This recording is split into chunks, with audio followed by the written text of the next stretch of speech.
اللهم صل على محمد وعلى ال محمد كما صليت على ابراهيم وعلى ال ابراهيم انك حميد مجيد. اللهم بارك على محمد وعلى ال محمد كما باركت على ابراهيم وعلى ال ابراهيم انك حميد مجيد. கண்ணியத்திற்குரிய ஏக இறைவனின் நல்லடியார்களே, எல்லாம் உள்ள அல்லாஹுவின் வற்றா பெருங்கருணை நம் அனைவர் மீதும் நிலவட்டுமாக. கண்ணியத்திற்குரிய சகோதர சகோதரிகளே, வியப்பூட்டும் அல்லாஹுவின் அற்புத படைப்புகள் என்கிற தலைப்பின் கீழாக அல்லாஹு தாலா அவன் படைத்திருக்கக்கூடிய கோடான கோடி படைப்புகளில மனிதர்களுக்கு மிகப்பெரிய சான்றுகளை அல்லாஹு தாலா வைத்திருக்கிறார். இறைவன் இந்த பூமியிலும் வானத்திலும் அவன் படைத்திருக்கிற படைப்புகளை பற்றி நாம் அறிந்து கொள்வோமே ஆனால் நிச்சயமாக ஏக இறைவன் ஒருவன் தான், அவனை தவிர வேறு யாரும் இறைவனாக இருக்க முடியாது என்பதை மனிதர்கள் உறுதிபட அல்லாஹுவை நம்பிக்கை கொள்ளக்கூடியவர்களாக மாறிவிடுவார்கள். அதனால்தான் அல்லாஹு தாலா தன்னுடைய படைப்புகளை சிந்தித்து பார்க்க வேண்டும் என்று மனிதர்களுக்கு வழிகாட்டியாக அவன் தந்திருக்கக்கூடிய திருக்குரான் மூலமாக மனித சமுதாயத்தை நோக்கி, மனிதர்களே, நாம் படைத்திருக்கிற படைப்புகளை சிந்திக்க மாட்டீர்களா என்று குர்ஆனிலே பல ஆயத்துகளிலே அல்லாஹ் தஆலா நம்மை நோக்கி கேள்வி எழுப்புகிறார். இறைவன் படைத்திருக்கிற சில படைப்புகளை குறித்து நாம் திருக்குரான் ஆயத்துகளிலிருந்து கடந்த பயான்களில் நாம் அறிந்து கொண்டோம். இன்றைய தினம் அல்லாஹ் படைத்திருக்கக்கூடிய பல படைப்புகளிலே மனிதர்கள் நாம் இந்த உலகத்தை குறித்து நம்மை சுற்றி படைக்கப்பட்டிருக்கிற பல விஷயங்களை நாம பார்க்க தவறி விடுகிறோம். ஏனால் அதனால் ஏற்படுகிற நன்மைகளை முழுமையாக மனிதர்கள் விளங்காததின் காரணமாக தன்னை சுற்றி இறைவன் படைத்திருக்கிற ஏராளமான படைப்புகளை பற்றி அவன் சிந்திக்காமல் மறந்து விடுகிறான். இப்படி இருக்கக்கூடிய மனிதனுக்கு இறைவன் சொல்லக்கூடிய ஒரு அறிவுரை என்னவென்று சொன்னால், மனிதர்களே, நீங்கள் உங்களை நீங்களே சிந்தித்து பாருங்கள் என்று அல்லாஹ் குர்ஆன் வழியாக கேட்கிறான். உன்னை சுற்றி உனக்காக படைத்திருக்கிற ஏராளமான படைப்புகளை பற்றி நீ யோசிக்காம விட்டுற. உனக்கு பயன் தரக்கூடிய, நீ வாழ்ந்து கொண்டிருக்கிற, நீ சுமந்து கொண்டிருக்கிற உன் உடலையும் இந்த உடல் அமைப்பை பற்றியும் இந்த உடலுக்குள்ளாக இருக்கக்கூடிய எல்லா உடல் உறுப்புகளை பற்றியும் நீங்கள் சிந்தித்து பார்க்க வேண்டும் என்று அல்லாஹ் தஆலா பேசுகிறான். திருக்குர்ஆனினுடைய 51வது அத்தியாயத்தின் 20-21வது வசனத்தில் அல்லாஹ் பேசுகிறான். வஃபில் அர்லி ஆயாத்துல் மூகினின், இந்த பூமியிலே நாம் ஏராளமான சான்றுகளை வைத்திருக்கோம். வஃபி அன்ஃபுசிக்கும் அஃபலா துப்சிரூன், மேலும் உங்களுக்குள்ளாகவும் ஏராளமான அத்தாட்சிகளை சான்றுகளை நாம் வைத்திருக்கிறோம். அஃபலா துப்சிரூன், சிந்திக்க மாட்டீர்களா? அல்லாஹ் இதை சொல்லும் போது இன்னொரு வார்த்தையும் சேர்த்து சொல்லுகிறான். நம்பிக்கை கொள்ளக்கூடிய, உறுதியாக நம்பக்கூடிய மக்களுக்கு இந்த பூமியிலும் உங்களுக்குள்ளாகவும் ஏராளமான சான்றுகள் இருக்கிறது, சிந்திக்க மாட்டீர்களா என்று அல்லாஹ் தஆலா நம்மை நோக்கி கேள்வி எழுப்புகிறான். இப்ப மனிதர்கள் நாம், குறிப்பாக அல்லாஹ்வை நம்பிக்கை கொண்டு வாழக்கூடிய நாம், நம்முடைய உடல் அமைப்பை பற்றியும் நாம் எப்படி இந்த உலகத்தில் உருவாகினோம் என்பதை பற்றியும் நம்முடைய உடல் உறுப்புகளை பற்றியும் சிந்தித்து பார்த்து நாம் அல்லாஹ்வை மேலும் உறுதிபட நம்ப வேண்டும் என்று அல்லாஹ் குர்ஆன் வழியாக நம்மை நோக்கி கேள்வி கேட்கிறார். இறைவன் நாம நம்முடைய இந்த மனித உடல் உறுப்புகளை பற்றி சற்று நாம சிந்தித்து பார்த்தால் நிச்சயமாக ஆச்சரியம் அடைந்து போகும். இறைவன் படைத்திருக்கிற நமது ஒவ்வொரு உடல் உறுப்புகளும் மிகப்பெரிய சான்றாக அல்லாஹு தஆலா தன்னுடைய படைப்பின் திறனை, தனது ஆற்றலை அல்லாஹு தஆலா நிரூபித்திருக்கிறார்.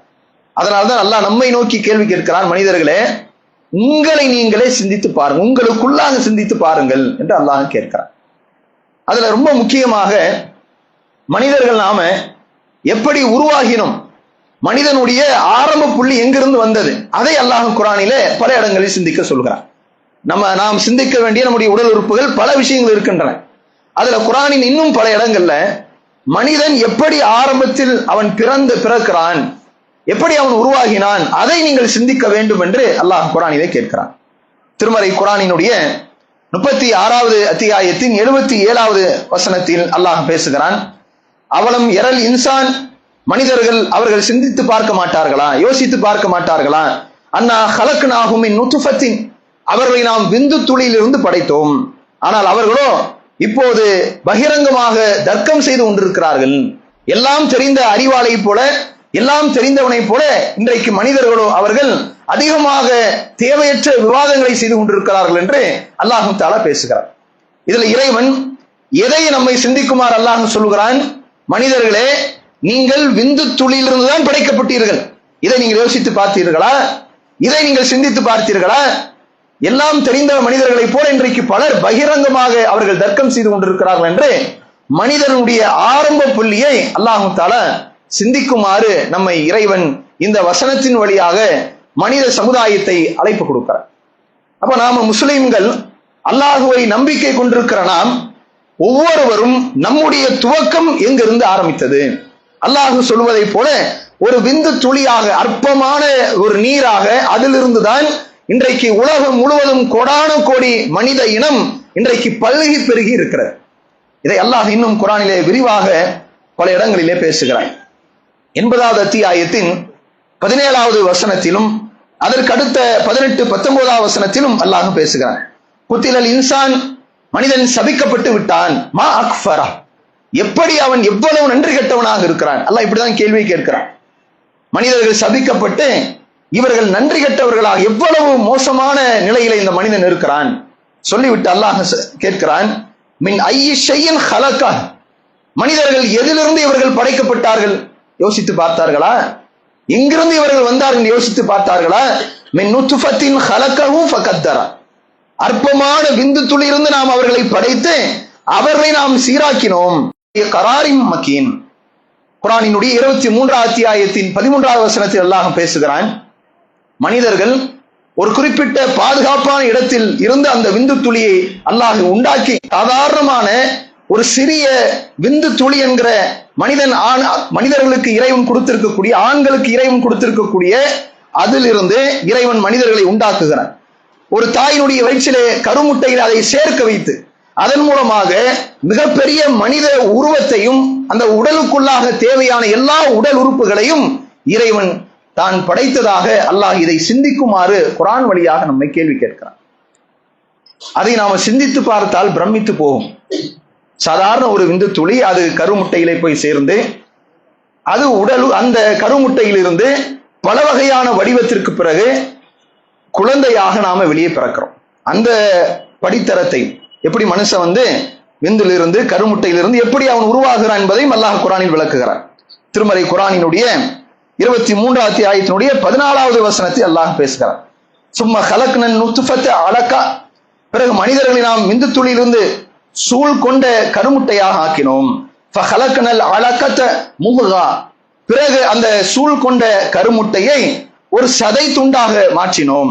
அல்லாஹ் படிப்படியாக சொல்கிறான் இவன் எப்படி மனிதர்கள் உருவானார்கள் என்று குர்ஆனிலே விளக்குகிறான். ஃபஹலக்னல் முஹ்கத இதாமன், பிறகு அந்த சதை துண்டை எலும்புகளாக மாற்றுகிறோம். மேலும் ஃபகஸௌனா அல் இதாம லஹ்மா, அதற்கு பிறகு அந்த எலும்புகள் மீது இறைச்சியை நாம் பொருத்துகிறோம். அல்லாஹ் ஒவ்வொன்றையும் நமக்கு விளக்குகிறான். முதல்ல ஒரு விந்து துளி, அப்புறம் கருமுட்டை, அது சதை பிண்டமாக மாறுகிறது. அதற்கு பிறகு அதில் எலும்பு வளர்கிறது. அந்த எலும்பிலிருந்து மீண்டும் அந்த எலும்பை சுற்றி இறைச்சி போர்த்தப்படுகிறது.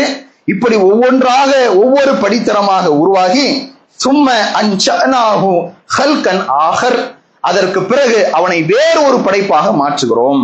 ஃபதபாரக்கல்லாஹு அஹ்ஸனுல் காலிகீன், அல்லாஹ் பாக்கியமிக்கவன், மிக அழகாக உருவாக்கிய படைத்த அல்லாஹ் மிகப்பெரிய பாக்கியம் பொருந்தியவன் என்று அந்த வசனத்தை அல்லாஹ் முடிக்கிறார். இந்த வேதம் இறைவனுடைய வார்த்தை தான் என்பதற்கு இந்த ஒரு வசனம் மிகப்பெரிய சான்றாக இருக்கிறது. நபிகள் நாயகம் ஸல்லல்லாஹு அலைஹி வஸல்லம் அவரால் இந்த குர்ஆன் மக்களுக்கு மத்தியிலே சொல்லப்பட்டது கிடையாது. இது முழுக்க முழுக்க படைத்த இறைவனின் வார்த்தை தான் என்பதற்கு சூரா முஃமினூன் என்கிற சூராவில் இடம்பெறக்கூடிய இந்த வசனமும், மனிதனின் படைப்பின் ஆரம்பத்தை பற்றி பேசுகிற இந்த வசனமும் மிகப்பெரிய ஒரு சான்றாக இருக்கிறது. ஒவ்வொரு ஸ்டெப் பை ஸ்டெப்பாக அல்லாஹ் சொல்கிறான். இது எப்படி ரசூலுல்லாஹ்வுக்கு தெரியும்? நாம வாழக்கூடிய சமகாலத்தில் தான், 20ஆம் நூற்றாண்டில் தான் மனிதர்கள் குழந்தையிலிருந்து குழந்தையாக தாயின் வயிற்றிலே கருவாக இருந்து எப்படி அவர்கள் உருவானார்கள் என்று ஏராளமான நவீன சாதனங்களை கொண்டுதான் கண்டுபிடித்தார்கள். எப்படி மனுஷன் கருமுட்டையில போய் அந்த விந்து துளி சேருகிறது, அது எப்படி வளருகிறது, எப்படி அது குழந்தைகளுக்கு தேவையான எல்லா வகையான அந்த உருவ அமைப்பு உருவாகிறது என்பதை இப்போ சமீபத்துல கண்டுபிடிக்கப்பட்ட இந்த விஷயத்தை 14ஆம் நூற்றாண்டிலே எப்படி நபி அவர்களுக்கு தெரியும்? அப்ப அல்லாஹ் படைத்தவனுடைய வார்த்தையாக இது இருப்பதின் காரணமாகத்தான் இவ்வளவு தெளிவா இவ்வளவு நுணுக்கமாக இறைவன் பேசியிருக்கிறான் என்பதை முஸ்லிம்கள் நாம் சிந்தித்து பார்க்க வேண்டும். அப்ப அற்பமான ஒரு விந்து துளி அது பல வகையான உருவகமாக படைப்பாக பல படித்தரங்களை கொண்டு குழந்தை என்கிற வடிவத்தில் அவை ஏற்படுகின்றன.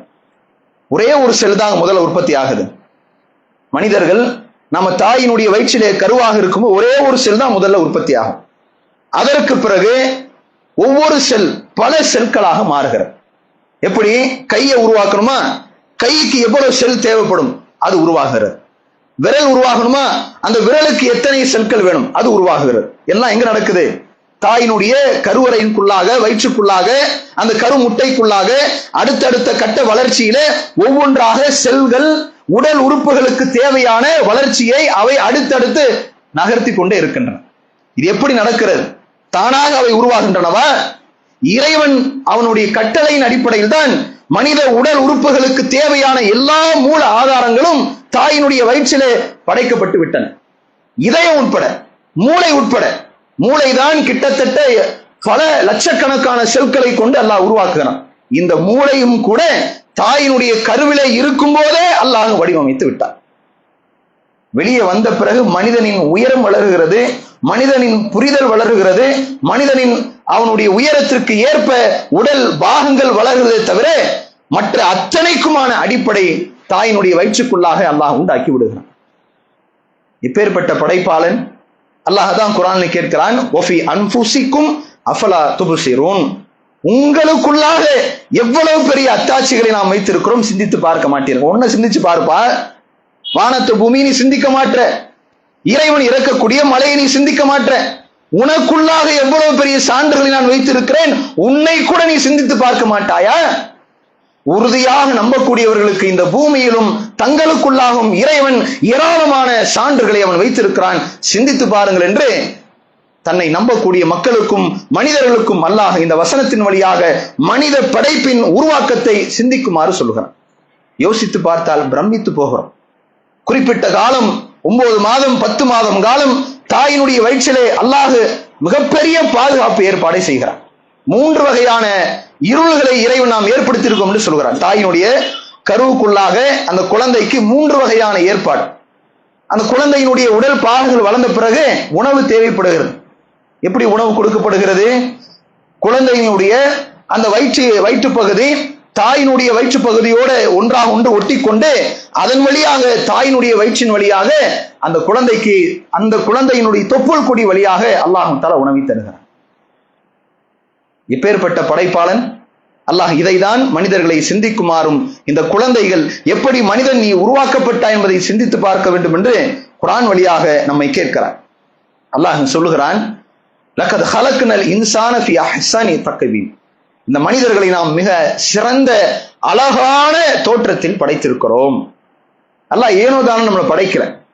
வயிற்றுக்குள்ளாக தாயின் கருவறை இருக்கும்போது இவ்வளவு ஏற்பாடு அல்லாஹ் செய்யறான். எல்லா உடல் பாகங்களினுடைய அடிப்படை அல்லாஹ் படைத்து விடுகிறான். அதற்கு பிறகு அவர்களை அல்லாஹ் எப்படி உருவாக்குகிறான்?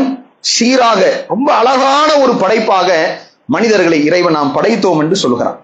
குர்ஆனினுடைய இன்னொரு வசனத்தில் 64வது அத்தியாயத்தின் 3வது வசனத்தில் அல்லாஹ் தஆலா பேசுகிறான், ஹலக்க ஸமாவாத்தி வலர் பில் ஹக், வானங்களையும் பூமியும் அல்லாஹ் உண்மையாக நியாயமான காரணத்தோடு தான் அவன் படைத்திருக்கிறான். வஸபரக்கும், மேலும் இவர்களை மிக சிறப்பாக உங்களை நாம் வடிவமைத்தோம், உண்டாக்கினோம். ஃபஅஹ்ஸன சூரக்கும், ரொம்ப அழகான தோற்றத்தை கொடுத்து உங்களை நாம் படைத்திருக்கிறோம். கொஞ்சம் யோசிச்சு பாருங்க. இப்ப நம்முடைய முகத்தை மட்டும் எடுத்துக்கோங்களேன். எல்லா மனிதர்களுக்கும் அல்லாஹ் தஆலா முகத்தை கொடுத்திருக்கிறான். 2 கண்ணு, காது, மூக்கு, வாய், 2 உதடு, இப்படி அல்லாஹ் படைத்திருக்கிறான் அல்லவா? எவ்வளவு அழகான படைப்பு பாருங்க. அல்லாஹ் நம்மை அவன் ஒழுங்காக படைக்காம ரொம்ப ஒரு சீரமைப்பு இல்லாமல் நம்மை அல்லாஹ் படைத்தது எப்படி இருந்த கோரமா இருந்திரும். கண்ணு மூக்கெல்லாம் இங்க படைக்கப்பட்டுட்டு நம்ம வாயை கொண்டு போய் எல்லாம் நம்முடைய தலைக்கு பின்னால் வைத்திருந்தால் பார்ப்பதற்கு அழகா இருக்குமா? அதை சிந்தித்தாவது பார்க்க முடிகிறதா? இறைவன் அழகாக வெறும் படைத்தான் மட்டும் அல்லாஹ் சொல்ல மனுஷனை படைச்சிட்டோம் போ எக்கேடு கட்டு வாழ்ந்துட்டு போன அல்லாஹ் நம்மளை படைக்கல. நம்மை படைத்தது மட்டும் இல்லாமல் அழகான வடிவத்தில் அல்லாஹ் இவர்களை படைத்ததாக குர்ஆனில் சொல்லுகிறார். ரொம்ப சிறப்பான தோற்றத்தில் உங்களை நாம் வடிவமைத்திருக்கிறோம். எப்பேற்பட்ட வடிவம்! அதுவும் பாருங்க, கோடானு கோடி மனிதர்கள் இருக்கிறார்கள், ஒவ்வொருவரும் வெவ்வேறு சாயலில் இருக்கிறார். எல்லாரும் ஒரே மாதிரியா இருக்கிறோம். ஆனா எல்லாருக்கும் 2 கண், எல்லாருக்கும் மூக்கு, எல்லாருக்கும் வாய், எல்லாருக்கும் 2 காது, எல்லாருக்கும் தலை, நெத்தி, முடி எல்லாமே ஒன்றுதான். ஆனா ஒவ்வொன்றும் பார்ப்பதற்கு வெவ்வேறு தோற்றத்தில் இருக்கு. எப்படி சாத்தியம்? எப்படி இது முடியும்? உடன் பிறந்த அண்ணன் தம்பிகள் கூட பார்ப்பதற்கு ஜாடையில் ஒரே மாதிரி இருந்தாலும் பல வகையான வேறுபாடு. ஏன் இரட்டை சகோதரர்களாக இருந்தாலும் கூட புதுசா உள்ளவங்களுக்கு வேணா கண்டுபிடிக்காம இருக்கலாம். ஆனா அவங்களுக்கும் மத்தியிலும் அல்லாஹ் பல வேறுபாடுகளை உண்டாக்கி இருக்கிறானா இல்லையா? அல்லாஹ் அதை தான் சொல்லுகிறான் குர்ஆனிலே, மனிதர்களை நாம் ரொம்ப அழகான முறையில், சிறப்பான முறையில் இவர்களை நாம் வடிவமைத்தோம். சிந்தித்து பாருங்கள். உலகில் வாழுகிற எத்தனையோ பல மனிதர்கள் இறைவனை புரிந்து கொள்வதற்கு அவனவன் அவர்களை பற்றி யோசித்தாலே நிச்சயமாக எதையோ போய் அவர்கள் கடவுளாக நம்பவே மாட்டார். கல்ல போய் ஒரு மனுஷன் கடவுளா நிச்சயமா வணங்க மாட்டான். தன்னை சிந்தித்து பார்த்தாலே, இந்த கல்லை பிடிப்பா என்ன இவ்வளவு அழகா படைக்க முடியுமா? இவ்வளவு சிறப்பான உடலையும் உடல் உறுப்புகளையும் ஒரு கல் எப்படி உண்டாக்க முடியும் என்று அவன் சற்று தன்னை யோசித்து பார்த்தாலே கல்லை மனிதர்கள் கடவுளாக நம்ப மாட்டார்கள். இறந்து போனவைகளை கடவுளாக ஏற்க மாட்டார்கள். சூரியனையோ சந்திரனையோ மரங்களையோ வெவ்வேறு இறைவனால் படைக்கப்பட்டிருக்கிற படைப்பிடங்களையோ மனிதன் தன் அறிவை கொண்டு தன்னை மட்டுமே அவன் யோசித்து பார்த்தால் நிச்சயமாக அவன் பிரமித்து போய் இவையெல்லாம் படைத்தவன் இறைவன் ஒருவனாகத்தான் இருக்க முடியும் என்று அவன் உண்மையான இறைவன் பக்கம் திரும்புவான். சிந்திக்க மறுக்கக்கூடிய மனிதர்கள் தான் இன்றைக்கும் அல்லாஹுவை தவிர வெவ்வேறு விஷயங்களை கடவுளாகும் அல்லது இறைவனுடைய தன்மை அவைகளுக்கு இருப்பதாக தங்களது நம்பிக்கையை அவர்கள் தொலைத்து தவறான நம்பிக்கையின் பக்கம் இருக்கிறார். அல்லாஹ் மனிதனை பற்றி பேசும்போது மிக அழகான தோற்றத்தில் இவர்கள் நாம் படைத்திருக்கிறோம் என்று அல்லாஹ் சொல்லுகிறார். மேலும் அல்லாஹ் பேசுகிறான், யா அய்யுஹல் இன்சான், மனிதர்களே, மா கர்ரக பி ரப்பிக்கல் கரீம், கண்ணியமிக்க உங்களது இறைவனின் விஷயத்தில் உங்களை ஏமாற்றியது எது? கேட்டது அல்லாஹ் சொல்லுகிறான், அல்லதி ஹலகக ஃபஸவ்வாக ஃபஅதல. என்ன வார்த்தைகள் எல்லாம் பயன்படுத்துறான் பாருங்க. அல்லதி ஹலகக, அவன் உங்களை படைத்தான், ஃபஸவ்வாக உங்களை ஒழுங்குபடுத்தினான், உங்களை சீராக, ஃபஅதல உங்களை சீராக ஆக்கினான். எல்லாமே பர்ஃபெக்டா. சில குழந்தைகளுக்கு பாத்தீங்கன்னா கண்கள்ல இருக்கக்கூடிய இந்த இமைப்பகுதி, அந்த இமைப்பகுதி இல்லாம சில குழந்தைகள் பிறக்கின்றன. சில மனிதர்களுக்கு சில உடல் பாகங்கள் ஊனமாக அவர்கள் பிறக்கிறார்கள். இறைவனுடைய நாட்டம் அது கூட. சிலரை சோதிப்பதற்காக அல்லாஹ் தஆலா அப்படி சிலரை படைக்கிறான். இறைவனுக்கு படைக்க தெரியாம அல்லாஹ் அவர்களை படைக்கல. சிலருக்கு சோதனையாக அவன் இந்த பூமியினுடைய வாழ்க்கையை பல வகையில கொடுப்பான். சிலருக்கு குழந்தையாக தரும் போது உடல் உறுப்புகள்ல சில ஊனத்தை அல்லாஹ் கொடுக்கிறான். அப்படி சில குழந்தைகளுக்கு கண்ணினுடைய இமை இல்லாமல் படைக்கப்படுவார்கள். அது மாதிரியான குழந்தைகளை வச்சு பார்த்தோம்னா ரொம்ப பெரிய சிரமம். கண்ணுடைய இமை நம்மளாம் நான் சாதாரண நினைக்கிறோம். கண்ணும் இமை மட்டும் இல்லைன்னா மனிதர்களால் தூங்க முடியாது. இந்த இமை மட்டும் இல்லைன்னா தூங்க முடியாது. நம்மை நோக்கி வரக்கூடிய எந்த வெளிச்சத்தையும் நம்மால் தடுத்து நிப்பாட்ட முடியாது.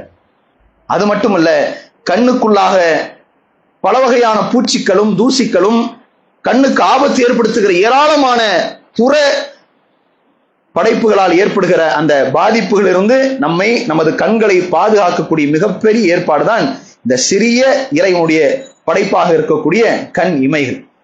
இது இல்லாவிட்டால் அந்த குழந்தைகளுக்கு ஏற்படுகிற சிரமங்களை சொல்கிறார்கள். தூங்கவே முடியாது அவங்களால.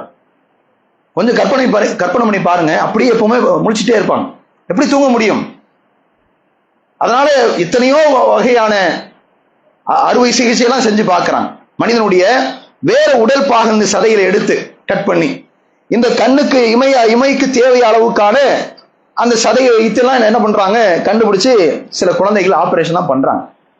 ஆனா அது அசைய மாட்டுது. அசையணும்ல, கண்ணுடைய இமை அசைதாதானே நம்ம வரக்கூடிய எல்லா விஷயங்களையும் தடுக்க முடியும். அவனுடைய அறிவை கொண்டு என்ன பண்றான், எங்கெங்கயோ சதையெல்லாம் எடுத்து எப்படியாவது கண்ணை பாதுகாக்கிறவே மூடி வச்சிடா. ஆனா மூடியதா இருக்கு, திறக்க முடியல.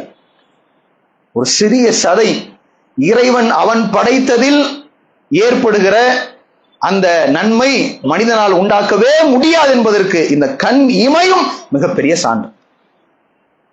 என்னதான் பெரிய நம்ம டெக்னாலஜி வந்தாலும் அல்லாஹ் படைத்து ஒழுங்குபடுத்தி நம்மை சீராக்கினானே, இது போல எவனாலும் எதையும் படைக்கவே முடியாது. அதைதான் அல்லாஹ் குர்ஆனிலே கேட்கிறான், ஏன்பா கண்ணியமிக்க உன் இறைவனுடைய விஷயத்துல எது உன்னை ஏமாத்தினது? அவன் உன்னை படைச்சான், உன்னை சீராக்கினா, உன்னை ஒழுங்குபடுத்தினான். யோசிக்க மாட்டியா? சூரத்தின் மாஷா ரக்கபக், அவன் விரும்பிய வடிவத்திலே உங்களை உண்டாக்கி இருக்கிறான், சிந்திக்க மாட்டீர்களா என்று அல்லாஹ் தஆலா குர்ஆனினுடைய பல ஆயத்துகளிலே மனிதனினுடைய படைப்பின் துவக்கத்தை பற்றியும் அதற்கு பிறகு மனிதனுடைய அழகான தோற்றத்தை பற்றியும் சிந்தித்து பார்க்க வேண்டும் என்று குர்ஆன் வழியாக இறைவன் நம்பிக்கை கொண்ட மக்களுக்கும் இறைவனை நம்பாத உலகில் வாழ்கிற அத்தனை மனிதர்களுக்கும் அல்லாஹ் தஆலா கேள்வி எழுப்புகிறான். அல்லாஹ்வினுடைய மகத்தான படைப்புகளில் நாமும் மிகப்பெரிய சான்றாக நமக்கு நாமே இருக்கிறோம். அல்லாஹ்வினுடைய படைப்புகள் நம்மை நாம் சிந்தித்து பார்த்தாலே பிரமித்து போவோம். இறைவனுடைய அவன் நம்மை படைத்திருக்கக்கூடிய உடல் உறுப்புகள்ல நிறைய விஷயங்கள் இருக்கிறது. குர்ஆன்ல அல்லாஹ் ஒரு சில உறுப்புகளை அவனே குறிப்பிட்டு அதை சிந்திக்க வேண்டும் என்று பேசுகிறார். திருமறை குர்ஆனின் 90வது அத்தியாயத்தின் 8, 9 அந்த ஆயத்துக்களை அல்லாஹ் பேசுகிறான். அலம் நஜஅல் லஹு ஐனைன், மனிதர்களுக்கு நாம் 2 கண்களை கொடுக்கவில்லையா? சிந்திக்க மாட்டீர்களா? வலிசானு வஷஃபத்தைன், மேலும் ஒரு நாவையும் 2 உதடையும் உங்களுக்கு நாம் தரவில்லையா? சிந்திக்க மாட்டீர்களா என்று அல்லாஹ் கேட்கிறான். கண்ணை பற்றி 2 கண்களை சிந்திக்க வேண்டும் என்று அல்லாஹ் நம்மை நோக்கி கேள்வி கேட்கிறான். உண்மையிலே மனிதர்கள் இந்த உலகத்திலே எல்லா வகையான சுகங்களை அனுபவிப்பதற்கும் அடிப்படையே கண்கள் தான். கண்ணில்லாத வாழ்க்கை நம்மால் நினைத்து பார்க்க முடியுமா? கண்ணிருந்தும் பார்வை இல்லாத வாழ்க்கை நம்மால் கற்பனை செய்ய முடியுமா? நமக்கு சிறு வயதிலிருந்தே கண் பார்வையோடு எல்லாவற்றையும் பார்த்து ரசித்து நாம் அனுபவித்து வாழ்ந்து கொண்டிருக்கிறனால கண்களின் அருமையை கண் பார்வை உள்ள நமக்கு தெரியல.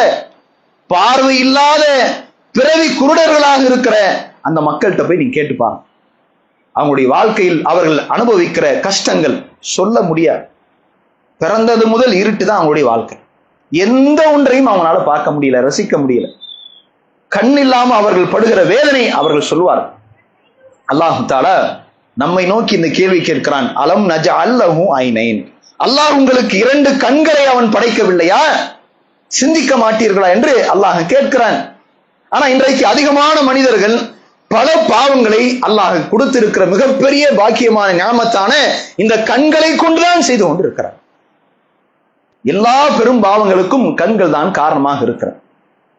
இந்த கண்ணால் ஏற்படுகிற நன்மை, இந்த கண் என்ற உறுப்பை பற்றி நாம கொஞ்சம் சிந்தித்து பார்த்தால் பிரமித்து போகும். சின்ன உறுப்பு தான், கண்ணு மட்டும்தான்.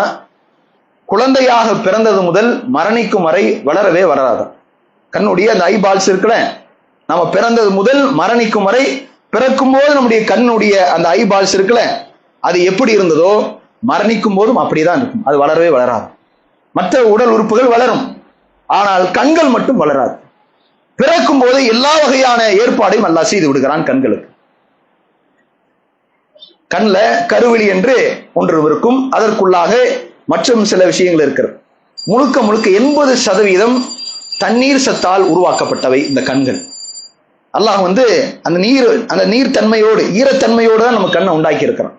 அதற்குள்ளாக ஏராளமான புரத சத்துக்களையும் கண்களுக்கு அல்லாஹ் கொடுத்திருக்கிறான். கண்களுக்குள்ளாக ஏராளமான நரம்புகள் மூளையோடு சேரக்கூடிய அந்த ஏற்பாடையும் அல்லாஹ் செய்து வைத்திருக்கிறான். இந்த கண்களை பாதுகாக்கக்கூடிய கண் விழிகளும் கண் இமைகளையும் அல்லாஹ் உண்டாக்கி வைத்திருக்கிறான்.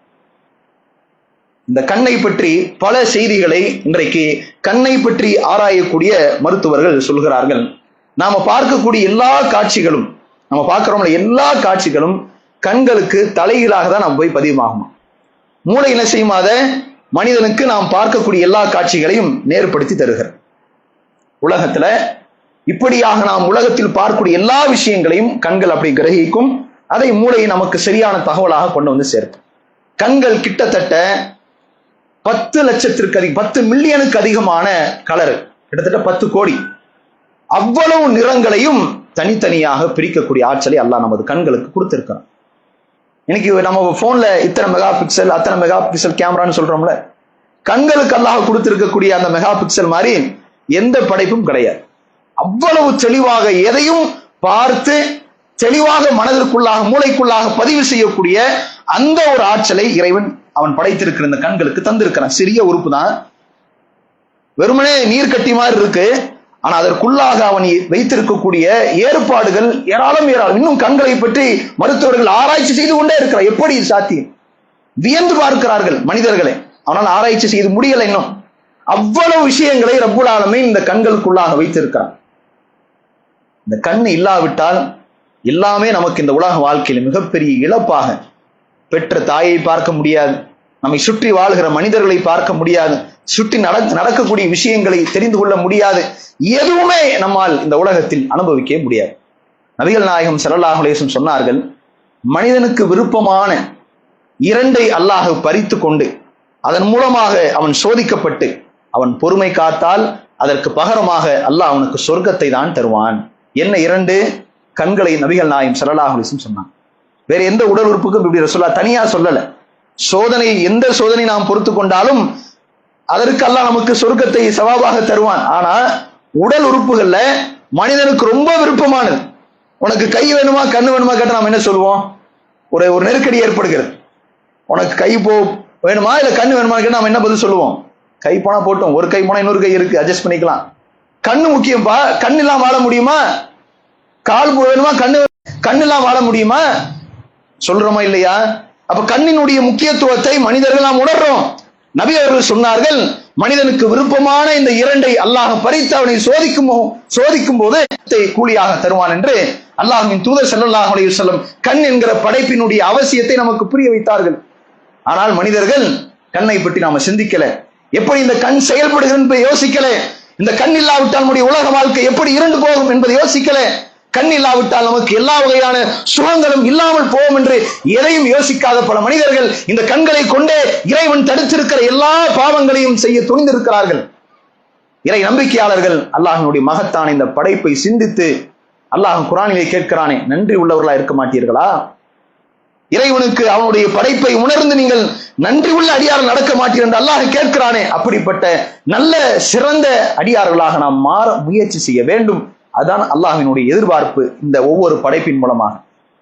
அடுத்து அந்த வசனத்தில் அல்லாஹ் சொல்லுகிறான், வலிசானு வஷஃபத்தைன், மனிதனுக்கு ஒரு நாவையும் இரண்டு உதடையும் நாம் தந்திருக்கிறோம், அவர்கள் சிந்திக்க மாட்டார்களா என்று அல்லாஹ் தஆலா கேட்கிறான். இறைவனுடைய ஒவ்வொரு உடல் உறுப்புகள், அவன் நமக்கு தந்திருக்கக்கூடிய மனிதர்களுக்கு கொடுத்திருக்கக்கூடிய ஒவ்வொரு உடல் பாகங்களும் மிகப்பெரிய அருட்கொடை. இதை குறித்து இன்னும் இன்ஷா அல்லாஹ் விரிவாக அடுத்தடுத்த நாட்களிலே காண்போம் என்று சொல்லி எனது பயானை நிறைவு செய்கிறேன். வாஹிர் தவானா அல்ஹம்துலில்லாஹி ரப்பில் ஆலமீன். அஸ்ஸலாமு அலைக்கும் வரஹ்மத்துல்லாஹி வபரகாத்துஹு.